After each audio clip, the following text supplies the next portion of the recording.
ಕಳೆದ 2018ರ ಪ್ರಕೃತಿ ವಿಕೋಪದಲ್ಲಿ ಮನೆ ಕಳೆದುಕೊಂಡ ಸಂತ್ರಸ್ತರಿಗಾಗಿ ಇನ್ಫೋಸಿಸ್ ಸಂಸ್ಥೆಯ ಮೂಲಕ ನಿರ್ಮಾಣವಾಗಿರುವ ವಸತಿ ಸಮುಚ್ಚಯಕ್ಕೆ ಮೂಲಭೂತ ಸೌಲಭ್ಯಗಳು ಪೂರ್ಣಗೊಂಡಿವೆ.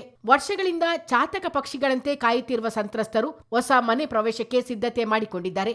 ಈ ಬಗ್ಗೆ ಕೊಡಗು ಉಸ್ತುವಾರಿ ಸಚಿವ ಬೋಸರಾಜ್ ಸಿಹಿ ಸುದ್ದಿ ನೀಡಿದ್ದಾರೆ. ಸಂತ್ರಸ್ತರಿಗಾಗಿ ನಿರ್ಮಾಣವಾಗಿರುವ ಮನೆಗಳನ್ನು ಕಳೆದ 2 ತಿಂಗಳ ಹಿಂದೆ ಪರಿಶೀಲಿಸಲಾಗಿದ್ದು, ಯುಜಿಡಿ ಮತ್ತು ವಿದ್ಯುತ್ ಸಮಸ್ಯೆ ಪರಿಹರಿಸಲು ಜಿಲ್ಲಾಡಳಿತಕ್ಕೆ ಸೂಚನೆ ನೀಡಲಾಗಿತ್ತು ಎಂದು ಸಚಿವರು ಹೇಳಿದರು. ಅಲ್ಲದೆ ಮನೆ ಕಳೆದುಕೊಂಡ ನೈಜ ಫಲಾನುಭವಿಗಳ ಪಟ್ಟಿ ಸಿದ್ಧಪಡಿಸಲು ಸೂಚಿಸಲಾಗಿದ್ದು, ಉಪವಿಭಾಗಾಧಿಕಾರಿಗಳು ಪಟ್ಟಿ ಅಂತಿಮಗೊಳಿಸಿದ್ದಾರೆ. ಫಲಾನುಭವಿಗಳಿಗೆ ನೀಡಲು ಹಕ್ಕುಪತ್ರಗಳು ಸಿದ್ಧವಾಗಿವೆ.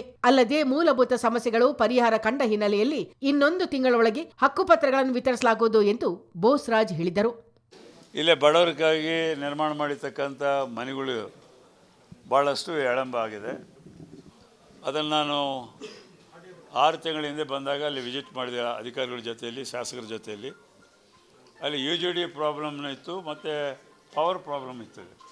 ಸಬ್ಸ್ಟೇಷನ್ ದೂರ ಇರೋದ್ರಿಂದ ಪವರ್ ಪ್ರಾಬ್ಲಮ್ ಇತ್ತು. ಅಧಿಕಾರಿಗಳನ್ನ ಕರೆಸೋದು ಮೀಟಿಂಗ್ ಮಾಡಿದ್ವಿ. ಆಮೇಲೆ ಜಿಲ್ಲಾಧಿಕಾರಿಗಳಿಗೆ ಹೇಳಿ ಅಸಿಸ್ಟೆಂಟ್ ಕಮಿಷನರ್ ಅದನ್ನು ಕಂಪ್ಲೀಟ್ ವೆರಿಫೈ ಮಾಡಿ ಅದು ನಿಜವಾದಂಥ ಫಲಾನುಭವಿಗಳಿಗೆ ಅದು ಸಿಗಬೇಕು ಅಂತೇಳಿ ಅವ್ರನ್ನ ಲಿಸ್ಟ್ನ ಪ್ರಿಪೇರ್ ಮಾಡಲಿಕ್ಕೆ ಸ್ವಲ್ಪ ಸಮಯ ತೆಗೆದುಕೊಂಡು ಈಗ ಅಸಿಸ್ಟೆಂಟ್ ಕಮಿಷನರ್ ಅದು ಫೈನಲೈಸ್ ಮಾಡಿದ್ದಾರೆ. ನಿನ್ನೆ ರಾತ್ರಿ ಅದರ ಬಗ್ಗೆ ಜಿಲ್ಲಾಧಿಕಾರಿಗಳು ಈಗ ಹಕ್ಕುಪತ್ರಗಳು ತಯಾರಿದೆ, ಒಂದಿನ ಅದನ್ನು ಹಕ್ಕುಪತ್ರಗಳನ್ನ ಅವರಿಗೆ ಕೊಡಬೇಕು ಅಂತೇಳಿ ಈಗಾಗಲೇ ನಿರ್ಧಾರಕ್ಕೆ ಬಂದಿದ್ದಾರೆ. ಮತ್ತು ಅಲ್ಲಿ ಇರ್ತಕ್ಕಂಥ ಸಮಸ್ಯೆಗಳನ್ನ ಸಹಿತ ಜನರ ಜೊತೆಯಲ್ಲಿ ಮಾತನಾಡಿ ಕುಡಿಯೋ ನೀರಿಂದು ಮತ್ತು ಪವರ್ ಪ್ರಾಬ್ಲಮ್ಸ್ ಮೇಜರ್ ಇತ್ತು ಅಲ್ಲಿ, ಅದನ್ನೆಲ್ಲ ಸರಿಪಡಿಸಿದ್ದಾರೆ.